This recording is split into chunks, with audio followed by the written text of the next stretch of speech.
Hi guys, thanks for joining us. So you may remember about 7 or 8 months ago we were joined by Rich from Altra, who came to talk to us about the Lone Peak 9 Plus new shoe back then. Well, Rich is back to talk about a new shoe for this summer, which is the Olympus 275, brand new shoe from Altra, a running shoe. Rich, tell us a little bit about this shoe. Who's it for, and what kind of running is it for? Yeah, absolutely. So the 275, we're looking at for that more UTMB style race. So the Matryx upper that we've put on here, a lot lighter than the previous uppers we put on the other models.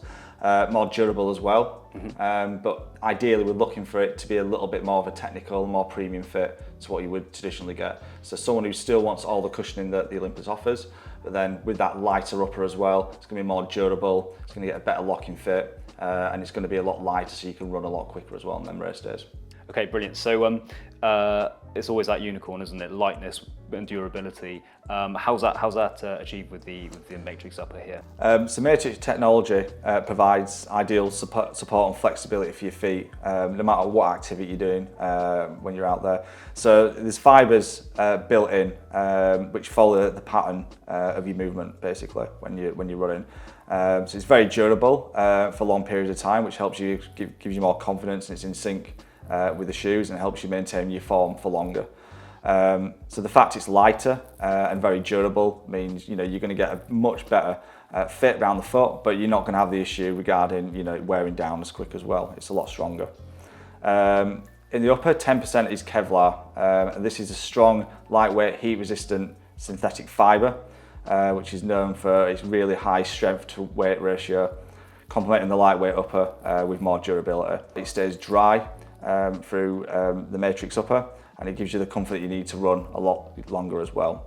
The upper overall is incredibly light, it's only 10 ounces, so compared to what you would get with a standard upper, you can clearly see why we're targeting more of a UTMB style race with this as well. There's recycled polyester within the arms as well. This adds more involvement in the development of sustainable product as well, which is something that as a brand we're looking at doing a lot more of. Yeah. Excellent. And I'm right in saying that this is the first shoe to feature the Matryx upper for Altra? This is the first shoe, yeah. So we wanted to put it on the Olympus, given it's more of a max cushion shoe and it is more towards that UTMB style racer as well. It's an incredibly popular shoe for us. So having that 275 upper on there is going to be a big hit for us as well going forward. We see a lot of people wearing this shoe at UTMB style races, ultra marathons as well. So having that performance-based upper on there, particularly when you're going out for longer, is quite important. Okay, yeah, I can see that, brilliant. And I suppose then looking kind of a layer down, it's obviously part of the Olympus family. Is it just the upper that's different, or and is it just on the same Olympus sole, or is there a difference in the sole as well? No, the sole's exactly the same. So it's a mouldy compressed EVA. So we don't make this one really soft or plush, because given there's 33mm stack in the shoe, you do want a little bit of stability in there as well. So if it's a really soft midsole, it's going to be more unstable, and you're more likely to roll your ankle, and it's not something that you want when you're running, and it's not going to feel comfortable to run in either. Your foot's just going to be moving around a bit too much. So the molded compressed EVA just allows a lot more stability as well that you've got there. So exactly the same midsole. Underneath as well, we've got the Vibram Mega Grip, as we covered in the last video with the Lone Peak. So 3mm lugs on the outsole, and then you've got what we've got inner flex grooves here as well. So they're patterned within the tendons of the foot.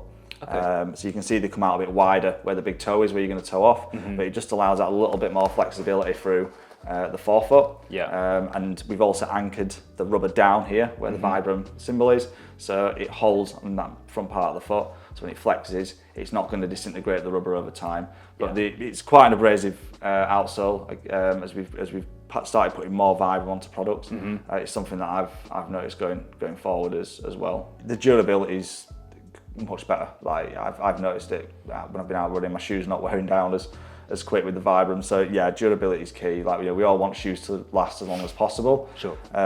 So yeah, if you can do that by adding a better quality rubber on there, then yeah, why not? Yeah, absolutely. Yeah. Well, we've always been big proponents of what we call right weight, which is it's okay to sacrifice a couple of ounces if it's ultimately going to make your product last a lot longer and you get more out of it. So yeah, and if you've got a lighter upper as well, then it sort of balances out anyway. yeah, absolutely, yeah. Okay, brilliant, thank you. And then so I've noticed that there's a few other differences as well. So up on the heel there, so we've got a scree sleeve. Yeah, we put a scree sleeve in there. That's to stop any debris getting in. So traditionally we always have like gaiter traps on the back of the shoe to put a gaiter on, but here the scree sleeve with like a sock line fit and a TP sock liner in there just allows a more secure fit around the back, and it's particularly through the bottom of the foot all the way through. Yeah. And it holds more secure around the back of the heel. So when you think about when you're running off road, your foot's going to move around a lot more. It's adapting. You're going to pronate. Your heel's going to move around a lot more. So like I've always said, with any running shoe, the heel cup's a deal breaker for a lot of people. So if your heel's more secure inside that part of the foot, then it's going to give you a lot more confidence when you're running. So that with the Matryx upper, it's obviously more light and more durable. That makes it a much better fit all around. Yeah, for sure. Yeah, I mean, I've been running in a pair for a few weeks now, and they were comfortable straight out of the box, but they do feel really good, especially around the heel there and in that upper. They're a comfortable pair of running shoes for sure. Excellent. Yeah. So we've talked about what's different in this particular model, but tell us a little bit about what's same. What's kind of what are the kind of classic Altra features that have continued through into the 275 as well? Absolutely. Well, I mean the key one's a toe box. Okay. Obviously, so we have the 3 toe box fits. Our original fit, which is the widest. Yeah. And then we do a standard fit, and then we do the slim fit as well. This is on our original toe box, so it tapers out the widest, and there's a lot more volume in the front. So same as the previous Learn Peak video that we did. Yeah. Those two, and this one in particular, obviously wider toe box. If you're running for longer, particularly doing for the type of consumer we're looking at, that U10B style races, you're going to want your toes in that roomier and deeper toe box. So original Altra fit, which is comfort as well. Yeah. And then obviously zero drop, which is part of our original zero drop shoe. So not less cushioned. It's 33mm stack all the way through. So essentially, the best way of kind of describing it is, we've added a lot more to the forefoot to arrange it to the heel. So a lot of running shoes would have 33 at the heel, but they would have a lot less at the front. So we've just added that up. So it means you've got the same amount of cushioning throughout the shoe. Doesn't matter where you strike, whether you're a heel striker or mid to forefoot runner, you're going to get the same amount of cushioning. That allows better body alignment when you're running, and better consistency when you're running as well. And particularly when you're doing these type of off-road events, working your lower limb mobility is key for stability, and having that level heel to toe offset is going to mean you're not rolling your foot as much. It means you're going to have to be putting your weight evenly throughout the foot. You're going to be putting all the weight distributed through the front of the foot a lot more evenly as well, which is important. So again, it allows for better running form as well. There's a functional difference with having a zero drop shoe, or a zero to low drop, which we now do. Yeah. Okay, so for anyone who hasn't run in a zero drop shoe before, is there a bit of transitioning required if they wanted to try it out, or what's the sort of general advice to anyone who's maybe a bit wary about kind of going from a traditional sole to a zero drop one?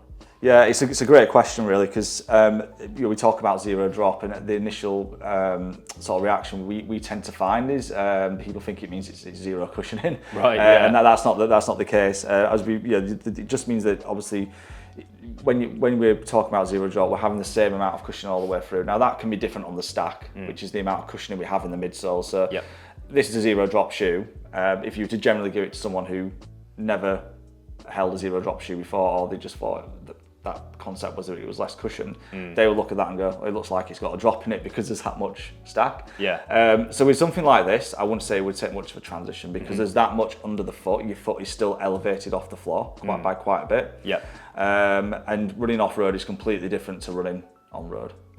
So we tend to find, when we do all our testing events, if anyone is not getting on with it, or find that it's not for them, it's normally on the road, because it just feels flatter, a little bit more flatter, and obviously your surface is different. Running off road is completely different. We've given, particularly over the last 3 years, we've given multiple testing events, anything from 5k to my longest one was up to 30 miles, where people had tried a zero drop shoe and they'd had no problems. So it's always a case of do something sensibly. I certainly wouldn't say go and run 30 miles in a zero drop shoe if you've not tried it before. But half an hour of just steady running. Just take it out for a run. Look out for a demo event. That you might have on with someone like yourselves to try the products on before you go out there. But for me, it's all about breaking a shoe insensibly. So absolutely anyone can run in this shoe. It's about what's comfy and what works for you. Rich, that's great. Thanks so much for coming in and telling us all about this really exciting new shoe. As I said, we've been using it for a little while here, and we love it. Really comfortable, great to run in, and available now on our website. Thanks a lot. No, thanks for having me, and great to hear that you're enjoying it, and hopefully this helps everyone going forward with the brand and what we're showcasing here with a new style. Yeah, well, we're big fans, and so are our customers. So thanks a lot. You're welcome.